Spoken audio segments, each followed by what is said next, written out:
Good morning.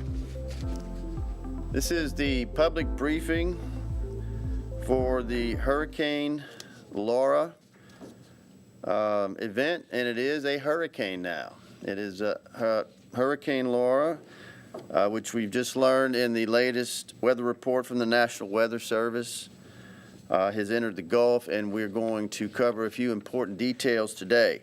My name is Brian Beam. I'm Calcasieu Parish Police Jury Administrator. And I think the expression that fits today is what a difference a day makes. If you'll recall, yesterday at this time, due to the status of the hurricane tropical storm then, Laura, things were a little calmer. They have intensified, and we're going to hear more details to start from Andy Patrick, meteorologist in charge here in Lake Charles with the National Weather Service. We have had some changes, and we appreciate everyone's attention. Andy?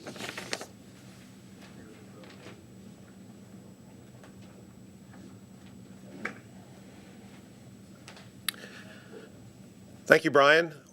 Laura has now emerged into the Southeast Gulf as a Category 1 hurricane, as the latest advisory at 10 a.m. is at 75 miles per hour. We do have some significant changes to the track of Laura as it moves into, looks like it's going to move westward and then northwestward across the Gulf of Mexico. Some of you have been following, I know, the track as well, and we're expecting the Laura to arrive somewhere in southeast Texas or southwest Louisiana. That's our main forecast right now. And sometime Wednesday night will likely be when the hurricane force winds come. The tropical storm force winds will likely come sometime Wednesday afternoon, or perhaps as late as early Wednesday evening. So everyone should be certainly planning on expecting increasing rain chances on Tuesday. Actually, I'm sorry, increasing rain chances today. Wednesday is when things start really turning downhill. One of the things I like to also emphasize is the fact that you get a lot of questions as far as what type of how does this compare to certain storms. It is taking a what we call Rita-like track.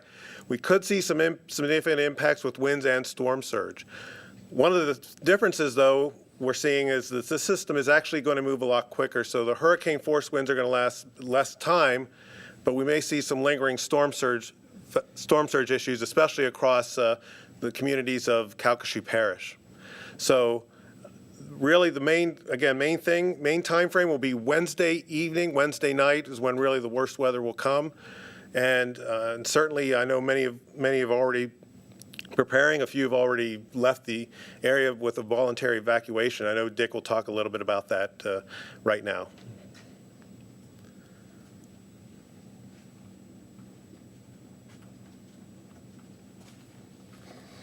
Thanks, Andy.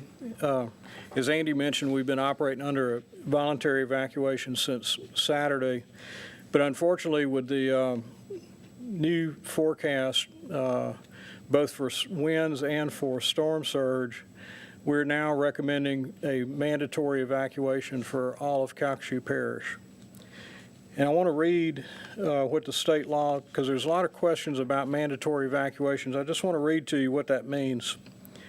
A mandatory evacuation means an evacuation that may be ordered when a disaster or emergency has been declared and danger is imminent, conditions exist, seriously imperil or endanger lives of those in a defined area.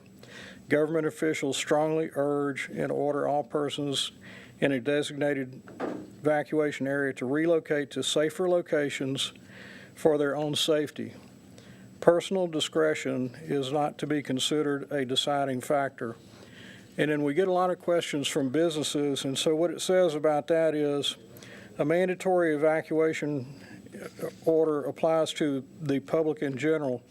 All non-essential personnel are ordered to immediately leave the area via prescribed evacuation routes.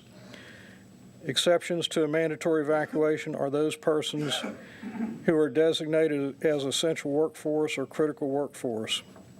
However, persons designated as essential workforce or critical workforce are expected to eventually seek adequate shelter prior to the onset of emergency conditions.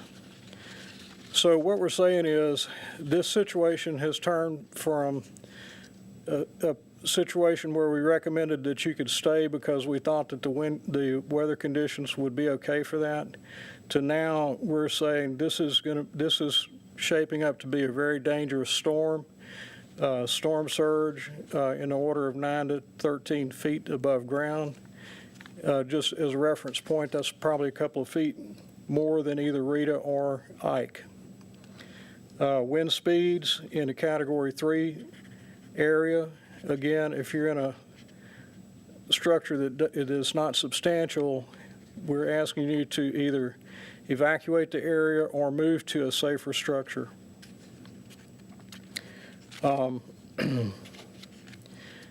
That order would go into place immediately, 11 o'clock today. We are continuing, just as a reminder, a evacuation of persons who want to go to shelters. There's a bus route for both rural and city persons if they want to get on that evacuation bus route. The buses would bring you out to Burton Complex, and then you'd be loaded onto longer range buses to bring you to the shelter. We've had questions about, will Burton Complex be used as a shelter? The answer is no. After the bus evacuation is complete, we'll secure the building. Neither the Burton Coliseum nor any other shelter that we know of in Calcasieu Parish will be open. So with that, I would hand it back over to Brian. Why don't we take any questions for you or? Okay. Yeah. We have had a lot of people asking what direction they should go. The evacuations routes are north. Highway 109, Highway 27, Highway 171, Highway 165. And if somebody does get picked up for transfer to a shelter, I know perhaps you can't answer this, but people would like to know where they would be going. Yeah, they'll find out when they get, when they get their assignment for the bus. I can't tell you right now, but yeah, they will know. It will be in a shelter somewhere in Louisiana. That's the best I can do right now.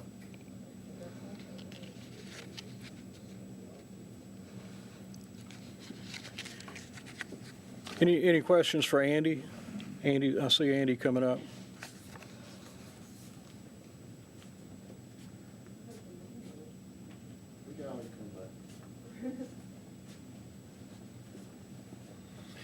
Okay, so big difference when you go from voluntary to mandatory. That changes a lot, and so that's because, as Dick mentioned, I just want to reiterate, and that's in the state definition, state law definition. If people are imperiled, if there's danger, and that is the case. This is, in both wind and water, a very strong storm, and so we recognize effective now that mandatory recommendation is in effect as of 11.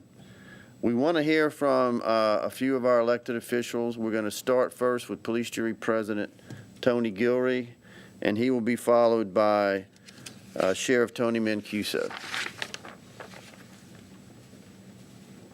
Thank you, Brian. Hurricane Laura has become more of a threat to Southwest Louisiana. Make sure you have essential things such as water, food, medication, or anything you or your family may need. If you decide to leave, please make sure you have safe transportation and be patient on the roadways. Interstates are starting to get heavy with traffic. We are always ready to help during the storm whenever possible. Today through Thursday, the police jury buildings will be closed. We will look at everything Thursday for Friday. We will be ready to begin recovery efforts as soon as it is safe. We will get through this. Thank you, and may God bless.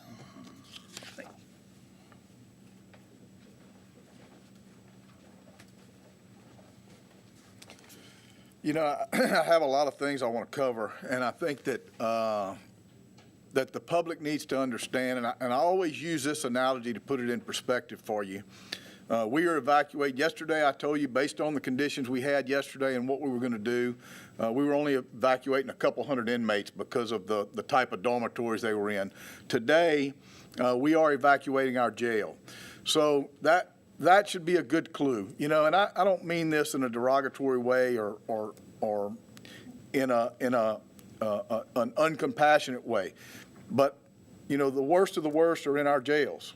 They're the people that commit crimes and do things to us, and I know that some are just accused right now. They have not been convicted, so I don't mean that in an ugly way. But if we're going to put them and take them out of harm's way, this should be a clue to you that we're recommending that you get out of our parish if you have the means to do so and it's safe for you to do so. So I want you to look at it from that perspective and think about your family and the safety of your family and the safety of yourself.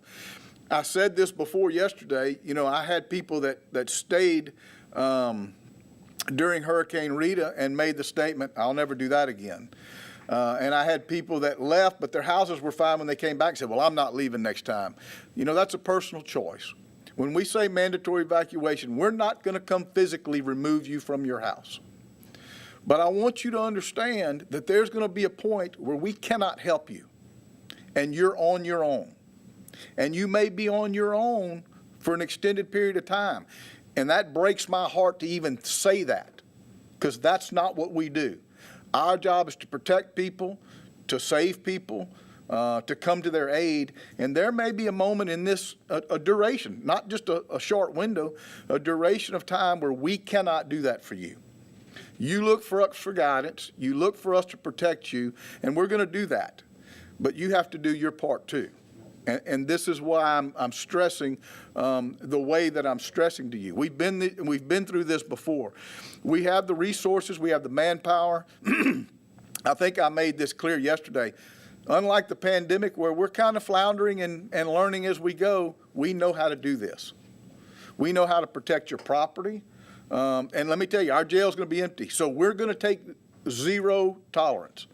If somebody gets out of line, they're going to jail. We'll have plenty of room. And it's not going to be good in that jail. The resources that you normally would have are not going to be there. So, you know, we're also not going to be very tolerant of anybody doing any illegal activity. So those of you who are worried about your property, we're going to protect your property, and we're going to do the best we can under the circumstances. But there will be a period where it's not safe for anybody to be out on the roads or in our community. We will start a curfew tomorrow from dusk to dawn, and that will go until we feel it's safe for people to be able to travel around our community safely. And it's really mainly for safety issues. Essential personnel, plant personnel, medical personnel, you're not going to have any issues or problems. I think that we have changed our protocol. I know people get concerned they're not going to be able to get back in. We recognize that we want the public back here as soon as they can get back here. I don't anticipate, Dick, I think we've discussed this, any roadblocks like we did in the past. You know, we're going to let you back into this parish so you can help start cleaning up and getting us back to normal. So we have changed our protocol for that since Rita. It just didn't work. It was too hard to try to monitor the ins and outs of the parish, and I think that's what upset people the most about having to leave, is they were worried about getting back. You're going to be able to get back into this parish if you choose to evacuate and you choose to leave. I did get on the phone with the district attorney and the chief judge, Mitch Redd, and John DeRozier. If you have a court date or you have an issue with court or some type of hearing, you're going to be excused from that for right now. They will send out notices, and some of it will be your responsibility to look into that when you get back. But you're not going to be thrown in jail right now if you have a court issue that you don't meet or are obligated to do at this time. So relax, and we'll worry about that and get through that when the time's appropriate. I think I've covered everything. I feel like I've kind of generalized it, but Teresa, if you have any questions or if I didn't cover something, Brian, that you think I should have, please let me know. After the curfew starts, is there something in particular you want people to be able to show a deputy if they are stopped? Sure. You know, we understand people have to go maybe to the hospital, they have an emergency.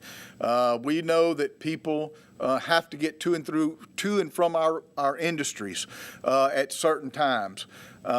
We know that hospitals have essential personnel. So if they just show their credentials for their work, almost every profession now, hospitals, the city of Lake Charles, the sheriff's office, KPLC has credentials that they use. If you just show your credentials and say you're going to work or you're coming from work, you're going to be just fine. So, mayors, does that kind of clarify that? Do you think I need to do any more with that, or? And you said you're going to evacuate the jail. I mean, you're taking them to another facility where they will be confined, right? Where will? That's correct. Can Well, you shed any again, light for the families? the Department of Corrections is assisting us with that, which they have always done. You know, it's a chore in itself just to complete that. They will be taken to facilities throughout the state where it's safe. So.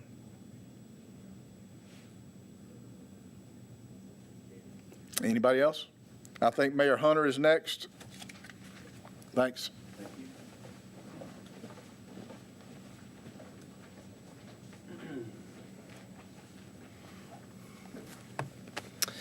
Good morning, everyone. Situation has intensified, and the message is crystal clear. We're not mincing words, and we're not waffling. At a 10 o'clock weather briefing, I believe the meteorologists used the words or the phrase, get out of Dodge. And that's what we're telling people to do. We're telling people to get out of Lake Charles and get out of Calcasieu Parish right now. Leave today. It's not only weather, but it's also traffic issues. And we have many memories of trying to evacuate, perhaps at the last minute, and we don't want to see that happen. So the message is leave today. There is a transportation plan that is currently in place. And I will be honest, before this mandatory evacuation call, it has been used sparingly by the populations of Lake Charles. And so we are strongly encouraging people, even if you don't have the financial means, there are options right now that are happening on the streets to get you to safety. Our city buses are going around right now to every bus stop in the city of Lake Charles, and we'll be doing that throughout the day today. If you show up at a city bus stop, you will be taken to Burton Coliseum, where you will then be loaded onto a state-administered bus and taken to a place of safety. I want to ensure people that we are not just going to put you on a bus and wave goodbye and say we don't know where you're going. There will be an intake process. We're going to make sure we know where our citizens are going because we care about our public and we want to get them home safely. But Burton Coliseum is that area where people will be brought to and then taken outside of Calcasieu Parish. We've been working very closely with the state of Louisiana on this plan. I am very honored and proud to be a part of a local team that is working very well and very much in tandem right now. The City of Lake Charles, OEP, Calcasieu Parish Police Jury, and the state of Louisiana is on the same page right now. And that message, again, is to get out of Calcasieu Parish. I wish that we had a laser-specific answer for where some of these individuals will be going. The state has several options, and the reason that we can't talk about it with such specificity is because of COVID-19 and because of the limitations and capacity limitations at different locations. But again, we are confident that the state will provide those shelters and needed areas of safety for our citizens. When you are hearing the message of mandatory evacuation, don't only think about the storm itself, surviving a storm surge or surviving a wind event. Think about the aftermath. And again, we never like to compare one storm to another. Every storm has its own DNA. We've said that a couple times. However, for many of us, Rita always seems to come to mind, and we want to compare this current situation to Rita. Verbatim today, meteorologists told us that the storm surge could be worse than Rita. That is a sobering thought. And again, that's coming from the weather experts.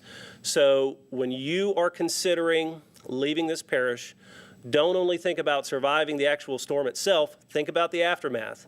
There is a strong likelihood that there will be extended amounts of time, probably days, without power, interruptions to water and wastewater services, and those are essential services for a vast amount of our population.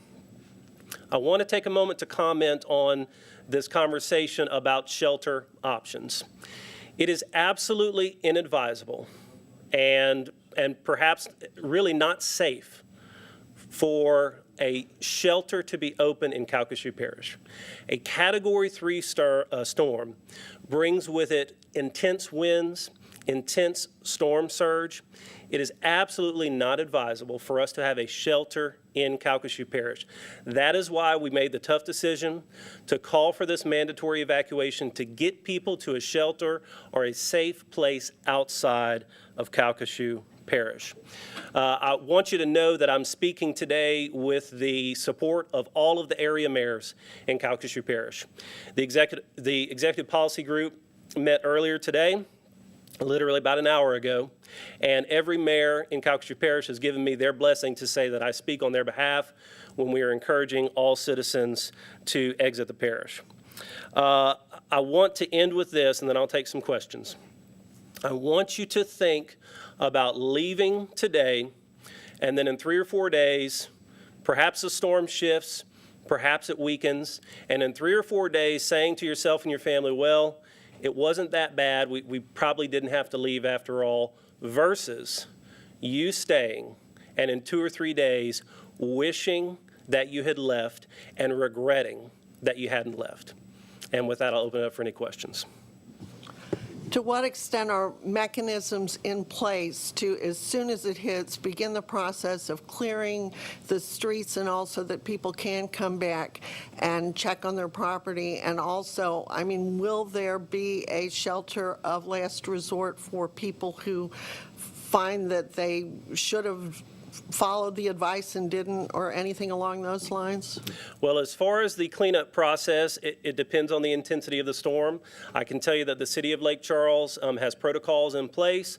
We have essential personnel that will be hunkering down, and as soon as it is safe, those employees will be exiting those hunkered down situations and clearing roadways and working with a third-party contract that we have for disaster cleanup.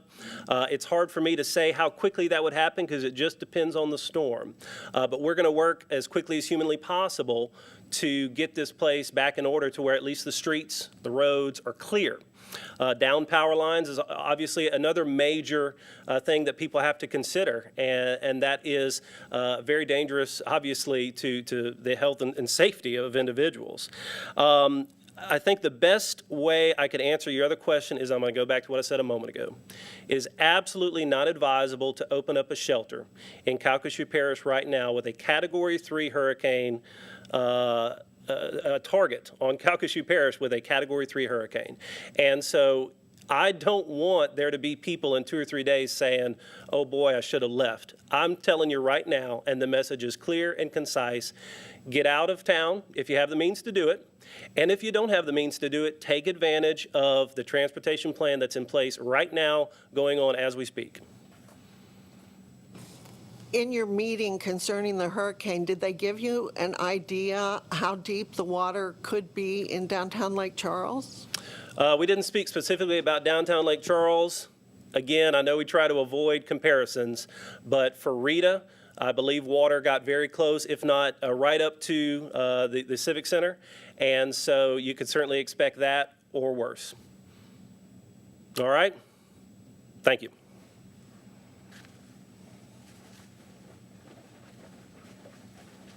Thanks, Mayor. I actually left out something I want to talk about. As the mayor said, and this is not it, but the chiefs and I are also in close contact and are making sure we're all on the same page. So I am speaking for the area chiefs also. We actually will have a Zoom meeting this afternoon at 2:30. So we have our plan of action of what we're going to do and how we're going to operate. So rest assured that's going to be okay too. I didn't mention safety about your personal safety. We actually had a deputy that died after one of our storms because of carbon monoxide poisoning. So let me stress, if you choose to stay, or even if you come back and you have these home generators that are not natural gas and they're not ventilated, that they're, don't think you can put them in a closed-in area and run certain things and that you're going to be safe. It's very, very important that you make sure that you have it away from the home in a ventilated area. And there's other things, candles. I mean, we could go into a whole nother realm of possibilities as far as your safety. Please use good common sense with these tools. Many of you are going to have generators when we get back. Just be careful and think of other safety measures too that maybe I'm not thinking about right now. And we'll try to address those as we move along in the next couple of days. But please think about those issues too. Brian, I just felt like I needed to mention that because those that do stay, I don't want them to suffer and come back and we find them dead in an enclosed area, which is exactly what happened with our deputy, and it was very sad. And I think it happened to a couple others during the last one of the last storms. So it's been several years. But any other questions or? You will have people set up to do rescues as soon as the opportunity, you can go out safely? Yes, the question is, will you have people safely to go out and rescue? And let me tell you something, that's where we all pull together as public agencies. Not only will the city's public works and the parish public works, but deputies, look, we have chainsaws, we have crews that are for us that are set up just to come in and try to clear roadways until the big heavy equipment can get in and actually move it. I'm telling you, when this is over with, we're going to be out there in full force, all of us, not just the sheriff's office, every municipality, every city police, every public works. We're going to try to get this community back on its feet as quickly as possibly and as safely as possibly. So that's why I said earlier when I first mentioned, you know what? Fortunately or unfortunately, however you want to look at it, I'm an optimist, so I'm going to go with the happier end. We know what we're doing in this particular case. We have done this, unfortunately, so many times that we get it and we know how to do it efficiently, and I think it's going to be even quicker and better. Now, we can't control things, but like electricity or things like that, but energy, they've gotten better at it. I mean, we're going to get us back up and running as quickly as possibly and as efficiently as possible. So, that it? Okay, thanks. Thanks, Brian. Sorry about that. Oh, good. There's a lot to think about, and we appreciate the sheriff's office in this very critical part of the storm. Just a couple of thoughts following Sheriff Mancuso's comments. In addition to the generator issues, assuming this area gets hit by a storm and there's power outages, a very common, it's unfortunate, but a very common accident is with chainsaws. So not too early to start thinking about after the storm. And on that note, it is uncertain. I think Mayor Hunter said it well, but you have to make sure that the storm has passed through. You have the search and rescue operations are one of the first things done, and also simultaneously road clearing of debris and so forth. You really don't want to have the public coming back too soon for that. Our advice is to stay in touch with your regular media sources. Our Calcasieu Parish Police Jury Facebook page and web page will have updates for that, and we certainly will communicate that, but that's to come later.